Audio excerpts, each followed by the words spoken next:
Alors les amis, depuis le début des différentes manifestations du 11, on n'a pas eu à faire des vidéos parce que tout simplement on était concentré pour le lancement de la campagne de notre leader.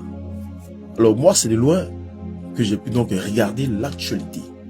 J'ai appris que plus de 200 personnes ont été donc interpellées, ont été arrêtées. Bon, les gars, de vous à moi, sérieux, parlons convenablement. J'enlève peut-être la casquette RHDP. Oui, j'enlève ça. Laissons le fait que je supporte Alassane Ouattara. Laissons le fait que toi tu supportes Laurent Gbagbo. Et puis parlons-nous convenablement, sérieusement. Tu crois que ce que tu as fait là, ça peut prospérer? C'est ce qu'on t'a dit. Tu sais pourquoi le PPCI prend un communiqué à 2 h du matin? Tu sais pourquoi? Parce qu'ils savent qu'ils sont dans l'illégalité.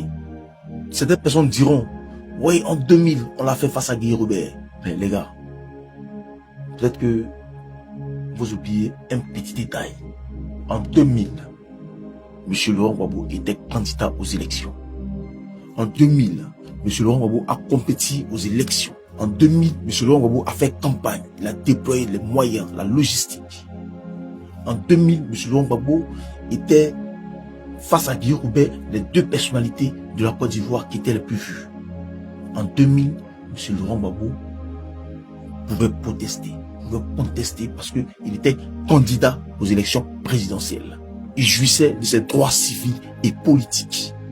Mais aujourd'hui, 25 ans plus tard, vous pensez que le spectre de 2000 va pas réjaillir? Non. M. Laurent Gbagbo n'est pas candidat aux élections présidentielles.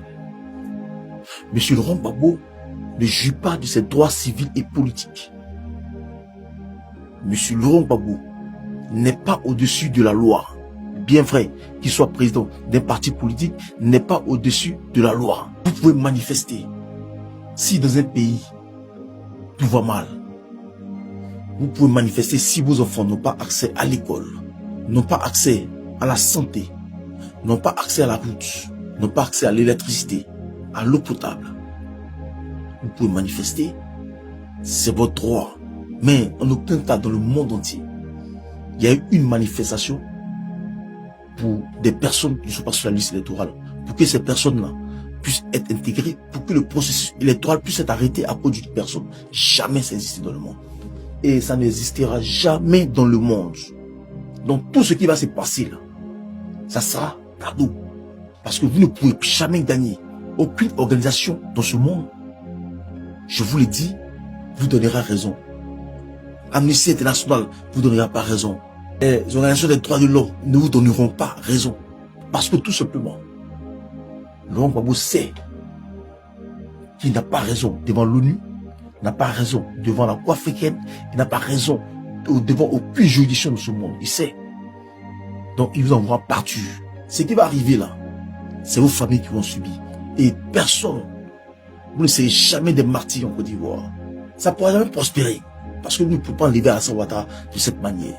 Ceux qui sont en France là, sont en train de vous blaguer. On vous dit ça chaque jour. Vous, les 200 personnes que vous attrapez là, vous allez subir gratuitement. Vos parents sont à la maison, vos enfants sont là. Et vous allez subir cadeau. Vous allez brûler les pneus, vous allez partir dormir chez vous. Vous ne pouvez rien faire, les gars. Arrêtez. Prenez conscience.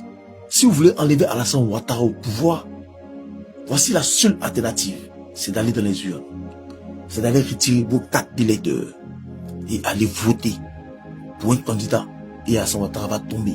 Si vous voulez qu'il tombe, l'enjeu, c'est d'aller dans les urnes et d'aller voter. Voilà comment Alassane Ouattara peut tomber, si vous le voulez. Mais nous, comme on n'a plus beaucoup que vous, il ne pourra pas tomber. Vous comprenez? En tout cas, n'allez pas casser le magasin des gens.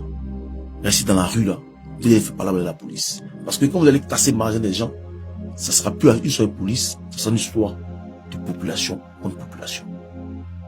Et après, on ne pleure pas. Parce qu'on sait qui aime pleurer les premiers dans ce pays. On sait. Un bon attendeur, salut.